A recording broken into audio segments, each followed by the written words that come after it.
all right? But don't be shy to ask heaps of questions, because if you ask heaps of questions, well, we'll all get to learn something.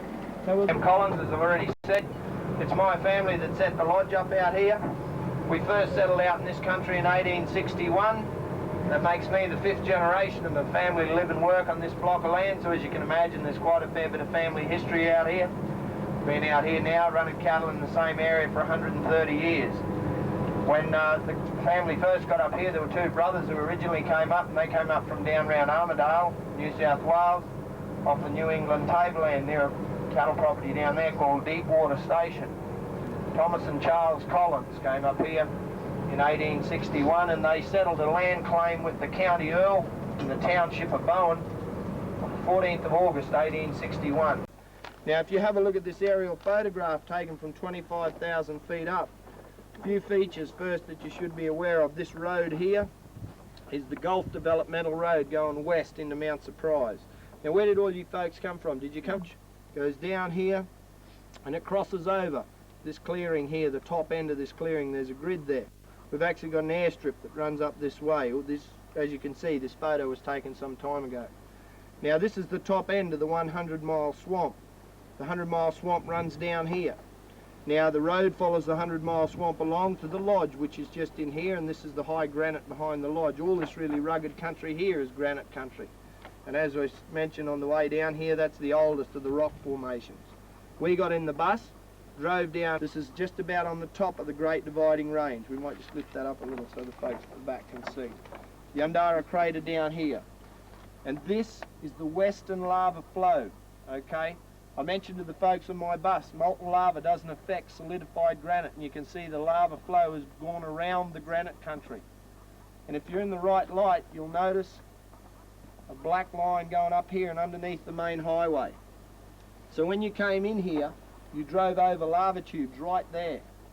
Now, this lava flow here, this top one, collapses, have made sections of the one tube. So we've found 68 entrances so far. That doesn't mean that we've found them all. Okay, there's a hell of a lot of lava tubes out here that still haven't been found. And we found one last year, and that makes number 69, so they're still here. We know where there are some that have no way in. There's no roof collapse. Right here is a lava tube. The roof thickness here is about 4 or 5 metres, then it's 18 metres to the floor, 60 feet. Please don't get too close to the edge. The leaves do get slippery. If you fall in there, we're going to be raking you up with a teaspoon, I kid you not, all right? Keep an eye out for snakes here. You do get the odd snake around. And the best way to have a look over the edge here is just to follow us in. Typical roof collapse into a lava tube. Okay, what we've actually got here is a lava tube going off over there on the left-hand side, and one going off over here on the other side, straight ahead of us. So we've actually got a fork in the lava flow. This is very, very unusual because lava tubes are unlike limestone caves. With a limestone cave, you can go into them and you've got 1,000 little tunnels going everywhere. Lava tubes aren't like that. They're just one way in, one way out. There's only one tunnel. The only similarity between limestone caves and lava tubes, they're both black and got bats in them. That's it. Okay? Most of the lava tubes in the system, you've got to come out the same way you go in. There's only 2 or 3 tubes where you can go in one end and come out the other. Most of the tubes in the system have been ended by 2 things. One is a roof collapse, and the other in that when the tubes are formed, and we'll explain this very shortly, the lava flows in an old creek bed. Okay, it needs a depression in the country to form a tube. Imagine what would happen if there was a waterfall or a set of rapids in that creek bed. The lava leaked by a group called Operation Rally. They were the first people ever to go explore the entire system. They started at the crater and it took them 12 months to go 48 kilometres. Every tube that they found, they put a tag on it with a number. This is U23. The U means Undara, 23 means this is the 23rd lava tube they tagged in succession.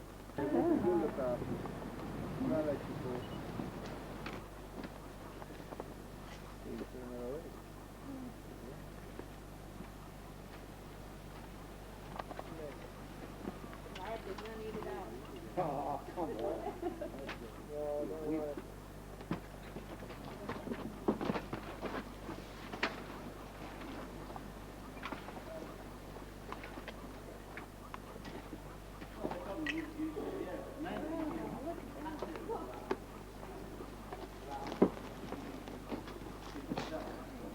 take it back from over there.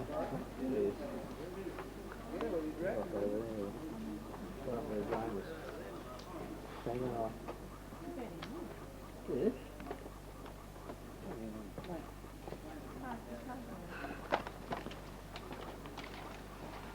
How you doing, Bud?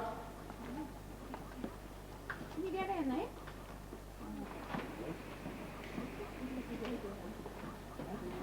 Over here. Yeah.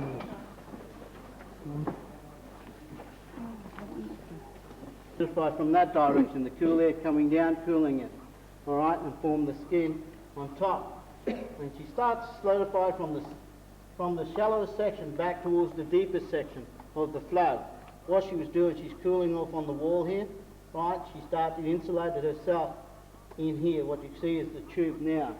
And of course, when she cooled down on top here, she roofed over. That roof is around about 2 metres to 5 metres thick. Inside here, held the roof up while she was solidified. Okay, is that clear to you? Right? And of course, once she solidified, to let out all the gas and pressure in here, you see it punches holes through the roof here, these little vent holes through the roof to let out the gas and pressure.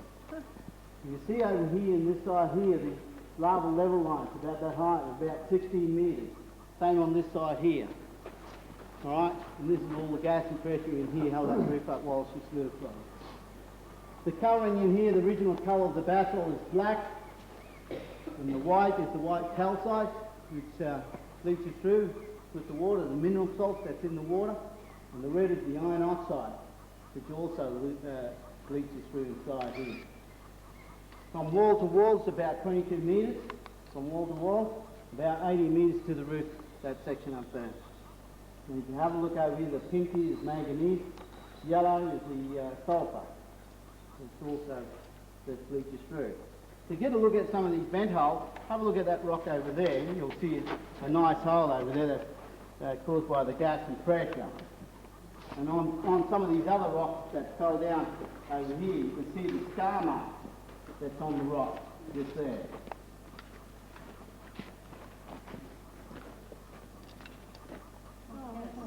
So by the gas, when the gas tried to escape. You come over here and have a look.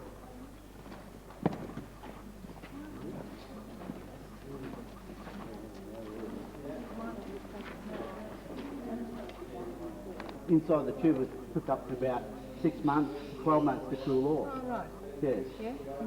So why didn't it stay inside the tube when it sort of finally... Being on the 3-degree gradient, as you drop from Undara to the Ainslie River where it flowed into, yeah, it's on the 3-degree gradient. And of course, Undara, the crater, is about 1,020 metres above sea level. Right? And of course, where the lodge is, you drop another 1,000 feet. Mount Surprise, you drop another 1,000 feet. So you keep on going. This is going towards the goal. And of course, being so liquid, she just drained right out. Leaving behind what you see now is the pipe.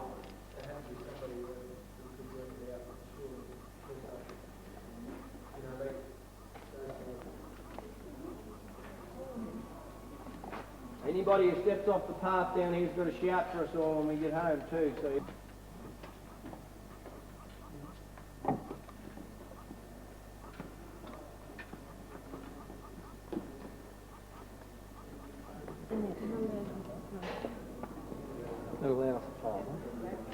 Indicate in the lava tube.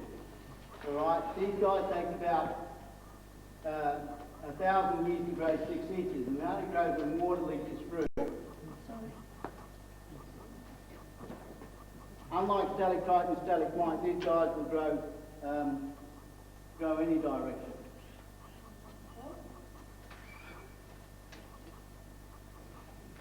Now we do have bats inside of these caves. I don't know whether we'll see any today, but we have about 4 species of bats. 2 of those is one of the common bentwings and little common bentwings and eastern horseshoe bat.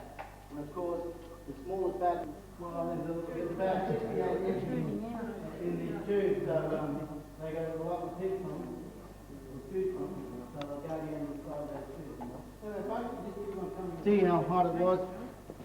When the lava was flowing down here, it was pretty fast. And of course the wall is a lot smooth inside here.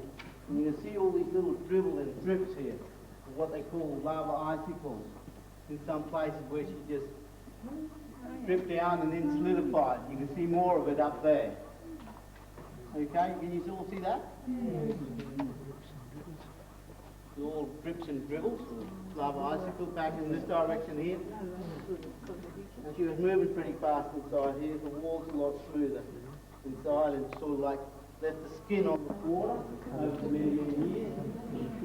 Sort of giving it that marbling effect on the roof. Don't know if it would come out. It's hard to know. I mean, if they don't come out, they don't, do they?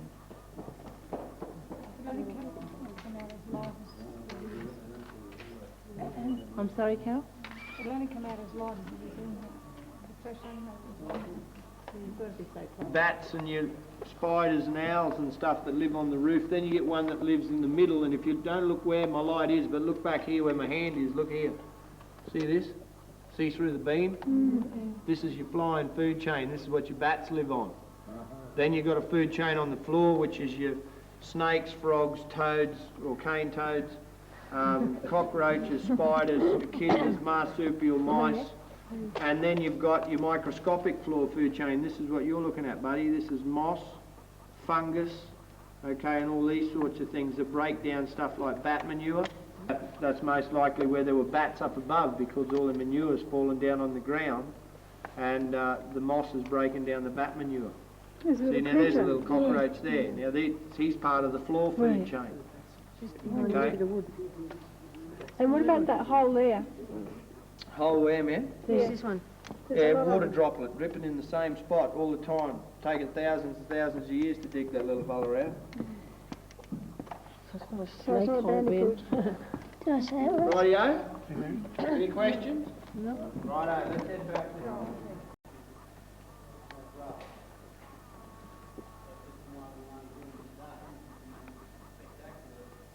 Come on, guys. You're holding up the line.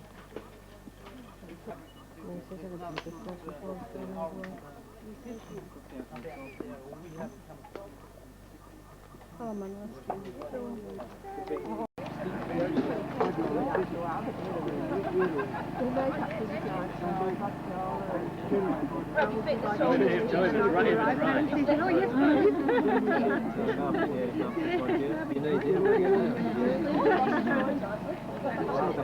We didn't have much, we got I can't remember. Have you got off? I got Monday off.